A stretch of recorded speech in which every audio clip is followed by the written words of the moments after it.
Is that you, sweet little Lizzie? It's me, all right, Sister Fields. My eyes don't work as well as they used to, you know. Just like my legs and arms. Here, Priscilla, let me brush your lovely hair. Thank you, dear. Ah, that feels good. Oh, Lizzie, it makes us so happy to know that you and John are enjoying your assignment together. Your marriage is proving that doing things Jehovah's way is always best. You both inspired us with your good example and all your scriptural counsel. But I need your advice again. Oh, about John? No, about Megan and Zach. Oh, my. I just came from seeing her. She and Zach say such hurtful things to each other. I tried to get her to talk to the elders. The elders have talked with her, Liz, a lot. But so far, Megan is just not applying Jehovah's principles. They'll keep trying. But now she's talking about divorce. Divorce? On scriptural grounds? Not that she knows of. How can we help her? Well, it sounds like she's desperate, all right. But we mustn't overreact. In the heat of emotion, people do and say things they later regret.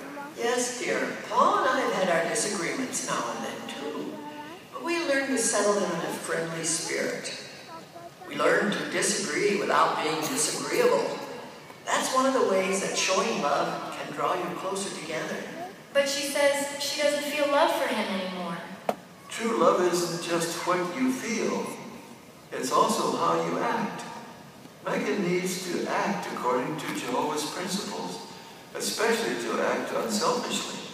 She asks why she can't have just a little happiness. What can I tell her? Well, you might remind her that there's more happiness in giving than in receiving. Jesus said that, and nobody's ever proved him wrong. Yes, dear. If Megan is willing to show Zach true love, they may still find true love.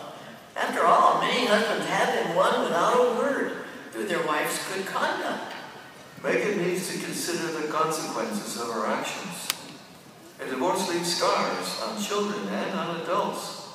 Jehovah knows that facing and resolving painful problems does less damage than giving up on a marriage. And that's why the Bible tells mates to stick together. I just hope Megan will listen to the elders. And to you, Lizzie. You're not older than she is, but you're stronger in the truth. Maybe you can recall her to her senses to love her husband and her children. You never know. You could help her save her whole family. Keep appealing to her faith in Jehovah, Liz. Love is from Jehovah. God is love. Doing things His way is the only thing that got us through the tough times. Tough times? What kind of tough times did you have? Oh, don't get me started. I'm making it tough on him right now. How about all the times you had to take care of me? When was that? Well, the time I'm thinking of was nearly 50 years ago now. Uh-oh, that story again. Here we go. Make sure you get the details straight this time. He always leaves out the most important parts. Well, we were way out on our pioneer assignment, far from civilization. We were basically newlyweds. I remember our little house. We had hardly any money. I couldn't even afford a new dress. There was no secular work anywhere. But we knew that people needed to hear the truth.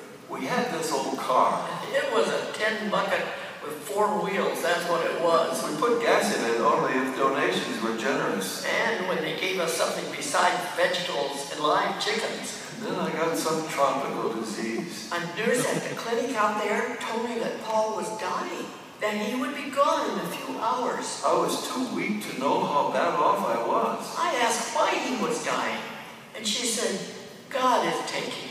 Finally, they told Priscilla all his water has run out. So I said, let's put the water back in. And she's always got good ideas. They came up with some glucose solution. All I remember was this huge needle. And they started to give Paul fluids intravenously. I started to perk up after a few days. You thought you were better.